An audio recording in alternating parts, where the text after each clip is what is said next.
Hello friends, मी अश्विनी स्वागत करते आपले मराठी चॅनल अश्विन शेळके ब्लाऊज डिझाईनमध्ये। तर आजचा व्हिडिओ 38 इंच मापाच्या फोरटक्सचा आहे। तर आज आपण त्याची कटिंग बघणार आहोत, पेपर कटिंग। तर आज आपण सर्वात आधी 38 इंच मापाच्या फोरटक्स मापाचं पेपर कटिंग करणार आहोत आणि त्यानंतर अस्तरवरतीही त्याचं कटिंग करणार आहोत। चला तर बघूया। तर या ब्लाऊजची तयार उंची आहे 13.5। तर 1 इंच शिलाई मार्जिन ॲड करून मी 14.5 वर मार्किंग करून घेतलेले आहे। याप्रमाणे आपल्याला 14.5 वर मार्किंग करून घ्यायचे आहे ब्लाऊजची उंची। त्यानंतर आपण शोल्डर 5.5 इंच आणि मुंडा 6 इंचावर घेतलेला आहे। मुंडा आपल्याला 6 इंचावर मार्किंग करून घ्यायचे आहे दाखवल्याप्रमाणे। त्यानंतर आपण छातीचा चौथा भाग 9.5 इंच आणि त्यामध्ये शिलाई मार्जिनसाठी 1.5 इंच याप्रमाणे मिळवणार आहोत। तुमच्या चॉईसनुसार 1.5 किंवा 2 इंच आपण शिलाई मार्जिन ॲड करू शकतो। त्यानंतर कमरेचा चौथा भाग आणि त्यामध्येही 1.5 किंवा 2 इंच शिलाई मार्जिन असे एक्स्ट्रा ॲड करायचे आहे। त्यानुसार ही मार्किंग करून घेतलेली आहे। पुढे आता आपल्याला मुंड्याचा आकार देऊन घ्यायचा आहे। तर मागील मुंड्याचा आकार देण्यासाठी 1.5 इंचावर मार्किंग करून घेतलेले आहे। 1.5 इंचावर मार्किंग करून घेतल्यानंतर मुंड्याला दाखवल्याप्रमाणे आकार देऊन घ्यायचा आहे। याप्रमाणे आपला मागचा भाग तयार होतो। त्यानंतर आपण गळा खोली 2.5 इंचावर ठेवून 3 इंचाचे शोल्डर ठेवायचे आहे। आणि आपण आता गळ्याचा आकार देऊन घेऊया। तुमच्या चॉईसनुसार जेवढा गळा आहे त्यानुसार गळा आखून घ्यायचा आहे। इथे मी गळा आखून घेतलेला आहे 10 इंचावर। 10 इंचावर गळा आखून घेतला। खाली 2.5 इंच असा चौकोन करून घेऊन त्याला गोल शेप देऊन घेतलेला आहे। आपल्या चॉईसवर आहे तुम्हाला कसा गळा घ्यायचा आहे ते। आता आपण तयार पेपर पॅटर्न कट करून घेऊया। हळूवारपणे व्यवस्थित पेपर पॅटर्न आखलेल्या याच्यावरच कट करून घ्यायचा आहे व्यवस्थित। याप्रमाणे आपला बॅक नेक मागचा भाग तयार झाला आहे। त्यानंतर दिलेला आपण गळ्याचा आकार सुद्धा आपण कट करून घेणार आहोत। दाखवल्याप्रमाणे गळाही आपण कट करून घेऊया।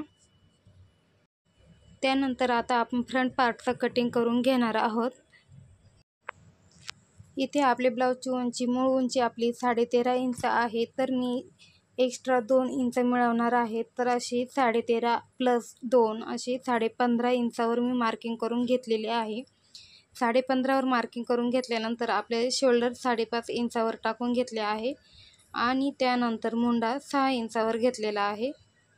दाखवल्याप्रमाणे व्हिडिओ 6 इंचावर घेतलेला आहे। त्यानंतर 9.5 इंचावर छातीचा चौथा भाग 9.5 इंच घेऊन त्यामध्ये शिलाई मार्जिन ॲड करून घेतलेले आहे 1.5 इंच। 1.5 इंच शिलाई मार्जिन ॲड करून त्यामध्ये खाली कमरेच्या भागात आपण कमरेचा चौथा आणि त्यामध्ये 1.5 इंच ॲड करून घेतलेले आहे दाखवल्याप्रमाणे। पुढच्या मुंड्याला आपण 1 इंचावर मार्किंग करून घेणार आहोत। मागील मुंड्याला आपण 1.5 इंचावर मार्किंग करून घेतले होते। तर पुढील मुंड्याला आपण 1 इंचावर मार्किंग करून घेणार आहोत आणि आकार देऊन घेणार आहोत। दाखवल्याप्रमाणे गोल आकार देऊन घ्यायचा आहे। शोल्डर आपण घेणार आहोत 3 इंच आणि गळा खोली 2.5 इंचावर। पुढील गळ्याला आकार देताना आपण 2.5 इंचावर आकार देऊन घेणार आहोत। पुढचा गळा आहे 6 इंच। तर 6 इंचावर मार्किंग करून दाखवल्याप्रमाणे मी गोल असा गळ्याचा आकार देऊन घेतलेला आहे। त्यानंतर क्रॉसपट्टी आपण काढून घेणार आहोत। क्रॉसपट्टी गळ्याच्या बाजूने 3.5 इंच आणि मुंड्याच्या बाजूने 3 इंचावर मी मार्किंग करून घेत या दाखवल्याप्रमाणे क्रॉसपट्टी काढून घेणार आहे। सुरुवातीला अशी तिरका आकार देऊन क्रॉसपट्टी आपण काढून घेणार आहोत। आता इथं आपल्याला टक्स जे एक्स्ट्रा घ्यायचे आहे त्यासाठी मी तेच वरती मुंड्याच्या बाजूने अर्धा आणि खालच्या बाजूने 1.5 इंच या दाखवल्याप्रमाणे वाढवून घेतलेलं आहे। आणि आता आपण याची कटिंग करून घेऊया। ही आपली क्रॉसपट्टी तयार झालेली आहे। पुढचा भाग याप्रमाणे हळूवार कटिंग करून घेऊ। दाखवल्याप्रमाणे हळूवारपणे कटिंग करून घ्यायचे आहे। त्यानंतर आपण त्यावर टक्स कसे आणि किती इंचावर टाकायचे ते बघून घेणार आहोत. याप्रमाणे आपल्या पुढच्या भागाची कटिंग पण झालेली आहे. तर आता आपण टक्स टाकायचे कसे ते बघूया. 4 इंचावर मार्किंग करून घेतल्याच्या नंतर 2.5 इंचावर आपल्याला हा मधला टक्स घ्यायचा आहे आणि तिथून पाऊण इंचावर आपल्याला मार्किंग करून दाखवल्याप्रमाणे टक्स घ्यायचा आहे. तिथून आपल्याला 1.5 इंच, 4ही टक्स 1.5 इंचावर आपल्याला मार्किंग करून घ्यायचे आहे आणि त्यानुसार आपल्याला टक्स घ्यायचे आहे. तर या बाजूने मी 1 इंचावर मार्किंग करून हा तिरका टक्स घेतलेला आहे फिटिंगच्या बाजूने मुंड्यातून आणि या गळ्याच्या बाजूने निम्म्या घेऊन दाखवल्याप्रमाणे निम्मे घेऊन आपण इथलाही टक्स 3 इंचावर घेणार आहोत. दाखवल्याप्रमाणे आपले हे 4ही टक्स तयार झाले आहेत.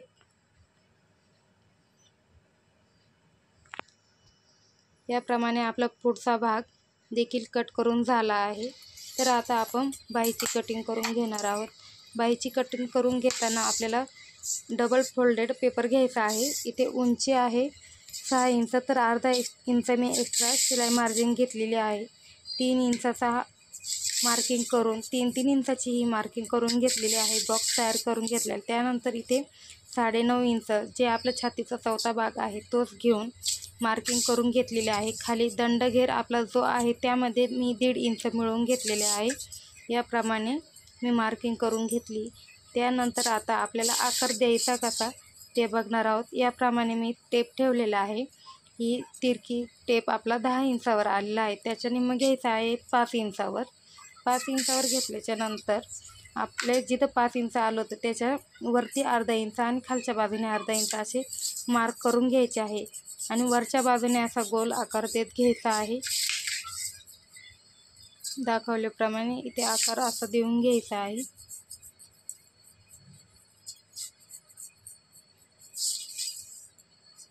खालच्या बाजूने आपण जो अर्धा इंचाचा मार्किंग करून घेतले आहे तिथून आपल्याला या दाखवल्याप्रमाणे अशी मार्किंग करून घ्यायची आहे. आणि आता आपली बाहीची कटिंगसुद्धा रेडी आहे. तर याप्रमाणे तुम्ही बाहीची कटिंग करू शकता. या पद्धतीने आपली बाही येथे तयार झाली आहे. आता आपण बाहीचा पुढची जी कळी आहे ती पण कट करून घेणार आहोत. ही कळीची बाजू आपण नेहमी ब्लाऊजच्या फ्रंट साईडने जोडायची असते. या पद्धतीने तुम्ही कोणत्याही मापाच्या ब्लाऊजची बाही तयार करू शकता. या पद्धतीने आपले बाही, मागचा भाग, पुढचा भाग असा म्हणजे 4 टक्सचे हे 4ही पॅटर्न तयार झालेले आहेत. आता आपण अस्तर व पॅटर्न ठेवून हे अस्तर आपण कट करून घेणार आहोत. त्यानंतर मेन फॅब्रिकवरही कट करून घेणार आहोत. दाखवल्याप्रमाणे मी अस्तरवर मागील भाग ठेवून आपला हा मागील भाग जोड बाजूने अस्तरच्या जी जोड बाजू आहे डबल फोल्डेड त्या बाजूने ही मागील भाग ठेवलेला आहे. त्यानंतर आपण पुढील भाग, बाही आणि क्रॉसपट्टी हे देखील अस्तरवर ठेवून घेणार आहोत. ज्या पद्धतीने आपल्याला ॲडजस्ट करता येतील, ज्या पद्धतीने आपले पॅटर्न बसत आहे त्याप्रमाणे आपल्याला अस्तरवर आपले पॅटर्न ठेवून घ्यायचे आहे आणि चॉकच्या सहाय्याने ते आखून घ्यायचे आहे. चॉकच्या सहाय्याने आखून घेतल्यानंतर आपण ते व्यवस्थित कट करून घेऊ शकतो. दाखवल्याप्रमाणे मी पुढील भागसुद्धा आखून घेतलेला आहे. त्यानंतर आता आपण बाहीची सुद्धा मार्किंग अस्तरवर करून घेणार आहोत. तर खालच्या बाजूने मी अर्धा इंच सोडून दिले आहे कारण अस्तर खालीवर असल्या कारणाने मी ते सोडले आहे. कमी जास्त अस्तर घेतलं तर आपली बाहीसुद्धा उंची कमी जास्त होईल, त्यामुळे मी अर्धा इंच खालून सोडून दिलेले आहे. त्यानंतर दाखवल्याप्रमाणे मी क्रॉसपट्टी देखील काढून घेणार आहोत. याप्रमाणे आपला पेपर पॅटर्न ठेवून आपल्या अस्तरवर त्याची कटिंग करून घेणार आहोत. यानंतर एक एक करून आपण आपले सर्व पॅटर्न कट करून घेणार आहोत. दाखवल्याप्रमाणे मी मागील भाग कट करून घेणार आहे. मागील भाग आपले जे पॅटर्न आपण आखलेले आहेत ते सगळं मी कट करून घेणार आहे. व्हिडिओमध्ये दाखवल्याप्रमाणे क्रॉसपट्टी, मागील भाग, पुढचा भाग आणि बाही हे सर्व मी कट करून घेणार आहे. त्यानंतर पुढील भागाचे आपण पेपर पॅटर्नवर जे टक्स टाकले आहेत तेच टक्स आपण अस्तरवर देखील टाकून घेणार आहोत. दाखवल्याप्रमाणे मी अस्तरवर ते सगळे टक्स टाकून घेणार आहे। या पद्धतीने आपले 4ही टक्स टाकून झालेले आहेत। यानंतर आता आपण अस्तरचे पॅटर्न आपण मेन फॅब्रिकवर कट करून घेणार आहोत। सर्व पॅटर्न मी आता मेन फॅब्रिकवर टाकून कटिंग करून घेणार आहे। दाखवल्याप्रमाणे मी मागचा भाग कट करून घेतलेला आहे। त्यानंतर बाहीसुद्धा मी ठेवून व्यवस्थित कट करून घेणार आहे। बाहीसुद्धा आता आपण कट करून घेऊया। दाखवल्याप्रमाणे बाही कट करून घेतलेली आहे मेन फॅब्रिकवरती। अर्धा इंच एक्स्ट्रा कापड ठेवून मी बाही साईड म्हणजे सर्वच पॅटर्न मी एक्स्ट्रा कापड ठेवून कट करून घेणार आहे, जेणेकरून शिवताना आपल्याला अडचण येणार नाही। या पद्धतीने मी थोडं एक्स्ट्रा कापड ठेवून मी कट करून घेत आहे।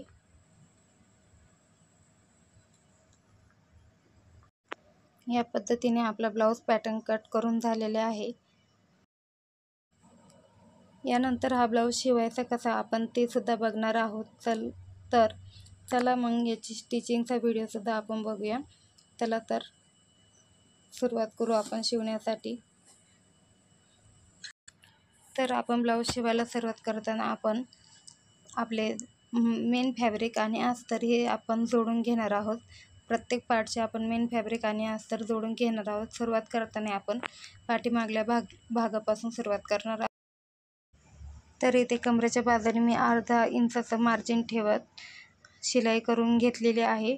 दाखवल्याप्रमाणे मी अर्धा इंचाचं अंतर ठेवून मी इथे कमरेच्या बाजूने आपली शिलाई करून घेतलेली आहे। त्यानंतर आपल्या गोल गळ्यावर मी पाव इंचाचा अंतर ठेवून ही शिलाई करून घेणार आहे। हळूवारपणे व्यवस्थित सगळ्या बाजूने आपला अस्तर व्यवस्थित सेट करून मग आपल्याला ही शिलाई करून घ्यायची आहे। इथे मी पाव इंचाचा अंतर ठेवून ही गोल गळ्यावर शिलाई करून घेणार आहे।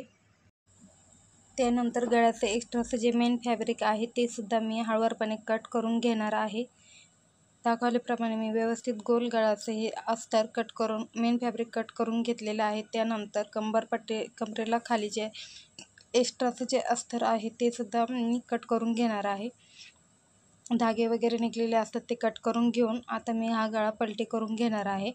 दाखवल्याप्रमाणे मी कट करून घेतल्याच्या नंतर आता व्यवस्थितपणे कमरेच्या बाजूने दाब टीप देऊन घेणार आहे। लक्षात ठेवायचं आहे की मेन फॅब्रिक आणि अस्तर एकावर एक ठेवून ही शिलाई करून घ्यायची आहे। अस्तरचा कपडा मेन फॅब्रिकच्या वरती दिसता कामा नये। दाखवल्याप्रमाणे व्यवस्थित कडेने एकदम व्यवस्थित शिलाई करून घ्यायची आहे। त्यानंतर गळ्याला सुद्धा आपण व्यवस्थित शिलाई करून घेणार आहोत। दाखवल्याप्रमाणे गळ्यावर सुद्धा आपण व्यवस्थित दाब टीप देऊन घेतलेले आहे। त्यानंतर आपण साईडने सगळीकडून शिलाई करून घेणार आहोत आणि एक्स्ट्राचा जे मेन फॅब्रिकचा जो कपडा आहे तो सुद्धा आपण कट करून घेणार आहोत। व्हिडिओ दाखवल्याप्रमाणे मी सगळा कपडा हा एक्स्ट्राचा कट करून घेतलेला आहे। त्यानंतर आपण आता ब्लाऊजला टक्स देऊन घेणार आहोत। टक्स मारताना लक्षात ठेवायचं आहे, टक्स नेहमी आपल्याला शोल्डरच्या मध्यातून टक्स द्यायचे आहे। दाखवल्याप्रमाणे मी 4 इंचावर टक्स घेतलेले आहे आणि शिलाई नेहमी दोन्ही बाजूने आपल्याला ही शिलाई लॉक करायची आहे व्हिडिओ दाखवल्याप्रमाणे, जेणेकरून आपली शिलाई ब्लाऊजची उसवत नाही आणि फिनिशिंग ही ब्लाऊजची व्यवस्थित राहते। अशा पद्धतीने आपला हा बॅक नेक रेडी झालेला आहे। आता आपण फ्रंट पार्ट जोडून घेणार आहोत। मेन फॅब्रिक आणि अस्तर हे आपले जोडून घेणार आहोत।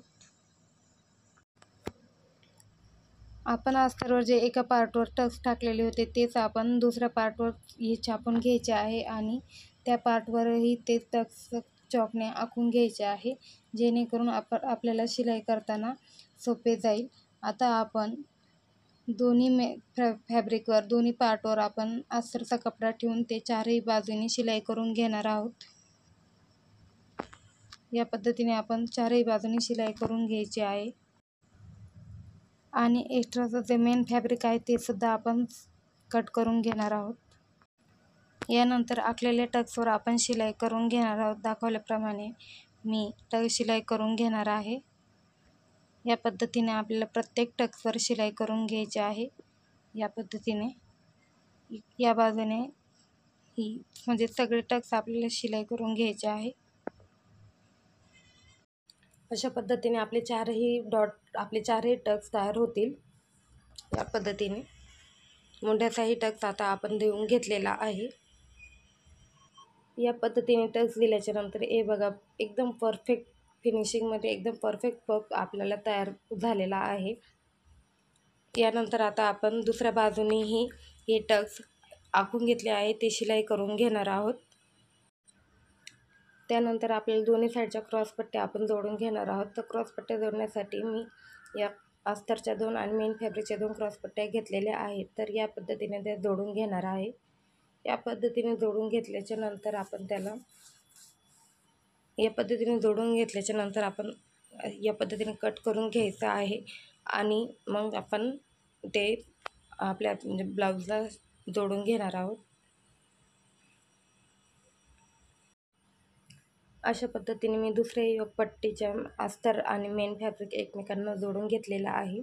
या पद्धतीने जोडून घेतल्याच्या नंतर आता आपण ब्लाऊजला जोडून घेऊया। तर या पद्धतीने मी ब्लाऊजचा जो मेन फॅब्रिक आहे त्यावरच योगपट्टीचा मेन फॅब्रिक ठेवून त्यावर शिलाई करून घेणार आहे। या पद्धतीने आपण हळूवारपणे एकावर एक ठेवून शिलाई करून घ्यायची आहे। त्यानंतर हा पार्ट असा सरळ करून मध्ये मोडपून घ्यायचा आहे आणि मोडपून घेतल्याच्या नंतर या पद्धतीने आपल्याला पुन्हा त्यावर एक शिलाई देऊन घ्यायची आहे। शिलाई देऊन झाल्याच्या नंतर आता आपण मधील जो पार्ट आपण फोल्ड केलेला होता तो बाहेर काढून घ्यायचा आहे। या पद्धतीने आपला फ्रंट पार्ट तयार होतो। याच पद्धतीने मी दुसऱ्या बाजूनेही तयार करून घेणार आहे योगपट्टी जोडून। अशा पद्धतीने आपण दुसऱ्या पार्टची योगपट्टी आपण जोडून घेणार आहोत। या पद्धतीने तुम्ही जोडून घेऊ शकता। या पद्धतीने फोल्ड करायचा आणि शिलाई करून घेतल्याच्या नंतर मधील कापड आपण बाहेर काढून घ्यायचं आहे। आपले दोन्ही पार्ट अशा प्रकारे रेडी होतात। बघा तर मित्रांनो, या पद्धतीने आपल्याला ब्लाऊजचे फ्रंट पार्ट आपला तयार झालेला आहे। एकदम फिनिशिंगमध्ये आणि व्यवस्थित पफसुद्धा तयार झालेला आहे।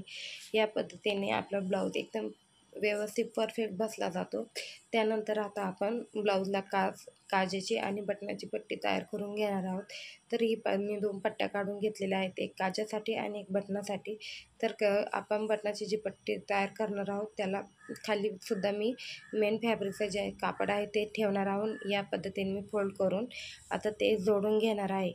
या पद्धतीने फोल्ड करून घेतल्याच्या नंतर आपण आपल्या ज्या बाजूने काजेची पट्टी आहे आता ज्या त्या ठिकाणी वेगवेगळ्या पद्धतीने ही पट्टी लावली जाते। या पद्धतीने मी ही पट्टी खालच्या बाजूने ठेवून शिवून घेणार आहे आणि खालच्या बाजूने थोडं कट करून अर्धा इंचावर ही पट्टी फोल्ड करून घेणार आहे। व्हिडिओ दाखवल्याप्रमाणे तुम्ही ही पट्टी फोल्ड करून घ्यायची जेणेकरून फिनिशिंग एकदम व्यवस्थित राहते। आणि या पद्धतीने आता पुढे ती मोडपून घेऊन शिलाई करून घ्यायची आहे। ही पट्टी ब्लाऊजच्या अर्धा ते पाऊण इंच ब्लाऊजच्या बाहेर असते, कारण ह्या बाजूने आपण बटन लावलेले असतात। तर ही पट्टी या पद्धतीने शिवायची आहे। त्यानंतर याचा उरलेला जो एक्स्ट्राचा जो कपडा आहे तो सुद्धा आपण कट करून घेणार आहोत। बटनाची पट्टी झाल्यानंतर आपण अस्तरची पट्टी घेऊन आपण काजासाठीची पट्टी तयार करून घेणार आहोत। तर ती पट्टी करताना आपण एक बाजू तिची फोल्ड करून घ्यायची आहे दाखवल्याप्रमाणे। ही पट्टी फोल्ड करून घेतल्याच्या नंतर आपल्याला ब्लाऊजच्या सरळ बाजूने ठेवून ही पट्टी या प्रकारे शिवून घ्यायची आहे। या प्रकारे शिलाई करून झाल्याच्या नंतर ही पट्टीसुद्धा खालच्या बाजूने अर्धा इंचाने मोडपून घ्यायची आहे। या प्रकारे मोडपून घेतल्याच्या नंतर तिला दाबटीप देऊन घ्यायची आहे आणि ती दाबटीप देऊन घेतल्याच्या नंतर पट्टी आपल्याला दुमडून घ्यायची आहे। पट्टीचा जो उरलेला एक्स्ट्राचा जो कपडा आहे तो आपण कट करून घ्यायचा आहे आणि त्यासोबतच शिलाई करताना जे धागे असतात ते सुद्धा आपण कट करून घ्यायचे आहे। त्यानंतर पुढील गळ्याला पायपिंग करण्यासाठी आपण या 2 तिरक्या पट्ट्या काढून घेतल्या आहे 1-1 इंचाच्या। या तिरक्या पट्ट्या आपण एका बाजूने मोडपून घेऊन आता आपण पुढील भागास गोट करून घेणार आहोत। या पद्धतीने आपल्याला ह्या पट्ट्या मोडपून घ्यायच्या आहे।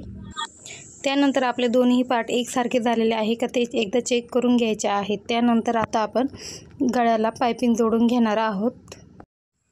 अशा पद्धतीने आपण पाव इंचाचं मार्जिन ठेवत ही पट्टी जोडून घेणार आहोत। त्यानंतर दुसऱ्या बाजूच्या गळ्याला सुद्धा आपण ही पट्टी त्याचप्रमाणे पाव इंचाचं अंतर सोडून जोडून घेणार आहोत। अशा पद्धतीने आपण ह्या दोन्ही पट्ट्या जोडून घेतलेल्या आहे। या पद्धतीने जोडून घ्यायचे आहे।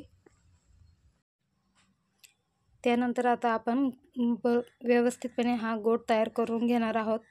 या पद्धतीने एकदम व्यवस्थित गोलाकार आकारात ही पाइपिंग आपली तयार होणार आहे। या पद्धतीने आपण दोन्ही गळ्याच्या आपण पाइपिंग तयार करून घेऊ। बघा तर या पद्धतीने आपल्या पुढील भाग तयार झालेला आहे शिवून। एकदम व्यवस्थित खूप छान पफ सुद्धा आलेला आहे। यानंतर आपण बाहीचं स्टिचिंग बघणार आहोत। तर बाही आपले बरेचदा दोन्ही एकाच बाजूच्या बाही तयार होतात, तर त्यासाठी काय करायचं आहे, एक अस्तरचा कपडा खालच्या बाजून ठेवायचा आणि एक वरच्या बाजून ठेवायचा, या प्रकारे ठेवून घ्यायचा आहे। आणि ज्या पद्धतीने आपण ठेवला आहे त्याच पद्धतीने आपल्याला शिवूनसुद्धा घ्यायचा आहे, जेणेकरून आपले बाही एकाच बाजूच्या होत नाही। अशा पद्धतीने आपण दोन्ही बाही शिवून घेणार आहोत। या पद्धतीने बाही शिवून घेतल्याच्या नंतर आता आपण त्याला दाबटीप देऊ म्हणजे पलटून दाबटीप देऊन घेणार आहोत। अशा पद्धतीने आपल्याला अस्तरवर अगोदर दाबटीप देऊन घ्यायचे आहे, जेणेकरून आपली बाही एकदम फिनिशिंग व्यवस्थित येते आणि अस्तरचा कपडा आपल्या मेन फॅब्रिकच्या कपड्यावर येत नाही। अशा पद्धतीने आपल्याला ही बाही स्टिच करून घ्यायची आहे। आता याचप्रमाणे मी दुसरी बाही देखील तयार करून घेणार आहे। तर अशा रीतीने मी दुसरी बाहीसुद्धा देखील तयार करून घेतलेली आहे। याप्रमाणे दाबटीप देऊन घ्यायचे आहे आणि त्यानंतर आपल्या इतर बाजूने सुद्धा आपल्याला ही शिलाई करून घ्यायची आहे। आणि उरलेला जो एक्स्ट्राचा जो कपडा आहे आपण तो कट करून घेणार आहोत एकदम व्यवस्थित। त्यानंतर आपण शोल्डर जोडून घेणार आहोत। पुढे आता आपण मागचा भाग ठेवून घेतलेला आहे, मागच्या भागावरच आपण बरोबर पुढचा भाग ठेवून घ्यायचा आहे। या पद्धतीने आता आपण मागचा भागावर पुढचा भाग ठेवून त्याचा शोल्डर एकदम कडेने जोडून घेणार आहोत। या पद्धतीने दुसऱ्या बाजूचाही आपण पुढचा भाग जोडून घेणार आहोत। अशा रीतीने हे जोडून घेतल्याच्या नंतर आपल्याला साईडचा जो थोडे धागे जे वगैरे निघलेले असतात ते सुद्धा आपण शोल्डरचे कट करून घेणार आहोत। यानंतर पुढे आता आपल्याला हे शोल्डर पलटवून घ्यायचे आहे आणि अर्धा इंचाचं मार्जिन ठेवून आपल्याला ही शिलाई द्यायची आहे। या प्रकारे आपल्याला हे शोल्डर जॉईंट करून घ्यायचे आहे। अशा रीतीने मी दोन्ही शोल्डर जॉईंट करून घेणार आहे आणि शोल्डरचे दोन्ही जोडताना दोन्ही बाजूने आपण शोल्डरची शिलाई एकदम व्यवस्थित लॉक करून घ्यायची आहे, जेणेकरून ते आपले शोल्डर जे आहे कालांतराने उसवले जात नाही। शिलाई एकदम परफेक्ट पॅक करायची आहे।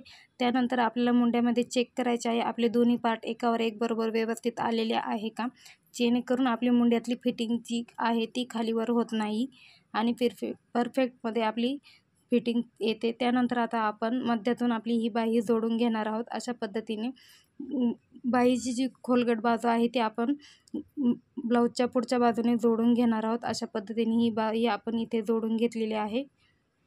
त्यानंतर उरलेली बाहीची अर्धी बाही जी आहे ती सुद्धा आपण मागील बाजूने जोडून घेणार आहोत। अशा पद्धतीने आपली ही बाही जोडून तयार झालेली आहे। हे बघा, याचप्रमाणे मी दुसरी बाहीसुद्धा जोडून घेणार आहे आणि बाहीवर आपण डबल शिलाई करून घेणार आहोत। या पद्धतीने डबल शिलाईसुद्धा करून घ्यायची आहे। बघा तर याप्रमाणे आपण ब्लाऊजचे दोन्ही बाजूच्या बाही आपण जोडून घेतलेल्या आहे। मध्यातून आपण बाही जोडून घेतलेली आहे। हे बघा, या पद्धतीने आपण बाही जोडून घेतलेली आहे। बघा तर आता पुढे आपण ब्लाऊजची फिटिंग करणार आहोत, जी खूपच महत्त्वाची आणि परफेक्ट जमायला हवी।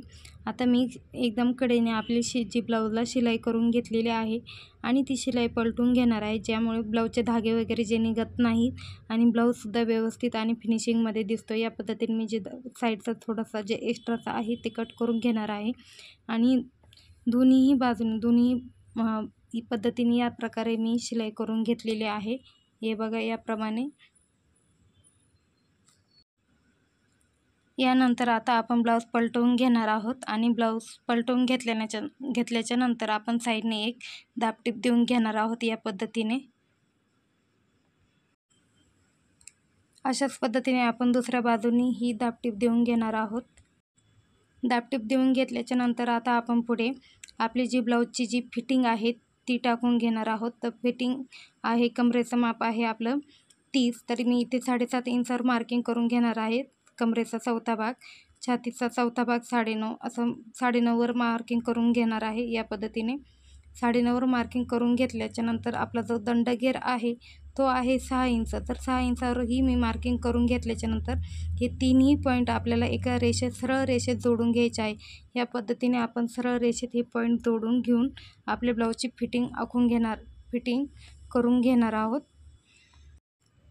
ही मेन फिटिंग करून झाल्याच्या नंतर आपण आतल्या बाजूने पाव इंचावर ही फिटिंग टाकून घेणार आहोत. पाव इंचावर ही फिटिंग टाकून घेत आपण आतमधून 3 ते 4 शिलाई एक्स्ट्रा टाकून घ्यायची आहे आणि शिलाईसुद्धा दोन्ही बाजूनी लॉक करून घ्यायची आहे न विसरता. पुन्हा त्याच पद्धतीने आपण ब्लाऊजवर फिटिंग आखून घेणार आहोत. कमरेचा चौथा भाग, छातीचा चौथा भाग आणि दंडगेरच्या निम्म्या अशी ही फिटिंग आपण टाकून घेणार आहोत. या पद्धतीने फिटिंग टाकून घेतल्याच्या नंतर आपण शिलाई करून घेणार आहोत. हे तिन्ही पॉईंट आपण जोडून घेऊन एकसारखी एका रेषेत शिलाई येते आपली. एकदम फिनिशिंग सहित आपला हा ब्लाऊज तयार होत आहे. या पद्धतीने आता मी शिलाई करून घेणार आहे आणि ही मेन शिलाई झाल्याच्या नंतर आतमधून पाव इंचाच्या अंतरावर मी 2 ते 3 टिपा आणखी एक्स्ट्रा टाकून घेणार आहे. या पद्धतीने फिटिंगच्या शिलाई टाकत आपला हा ब्लाऊज या ठिकाणी रेडी होत आहे. तर रेडी झाल्यानंतर हे बघा आपला ब्लाऊज या पद्धतीने दिसतो. या पद्धतीने आपण आता ते ब्लाऊज ओपन करून हे बघा पफसुद्धा इतका सुंदर आलेला आहे. ब्लाऊजची फिनिशिंग एकदम व्यवस्थित परफेक्ट आलेली आहे. हे बघा या पद्धतीने आपला ब्लाऊज हा शिवून तयार झालेला आहे. तर तुम्हाला आजचा हा व्हिडिओ कसा वाटला? ही ब्लाऊजची कटिंग, स्टिचिंग खूप साऱ्या महत्त्वाच्या टिप्स आणि ट्रिक्ससहित सांगितलं आहे. तर व्हिडिओ तुम्हाला कसा वाटला ते तुम्ही मला नक्कीच कमेंटमध्ये कळवा. हा ब्लाऊजचा व्हिडिओ आवडला असेल तर चॅनलला सबस्क्राईब करायला विसरू नका. थँक्यू.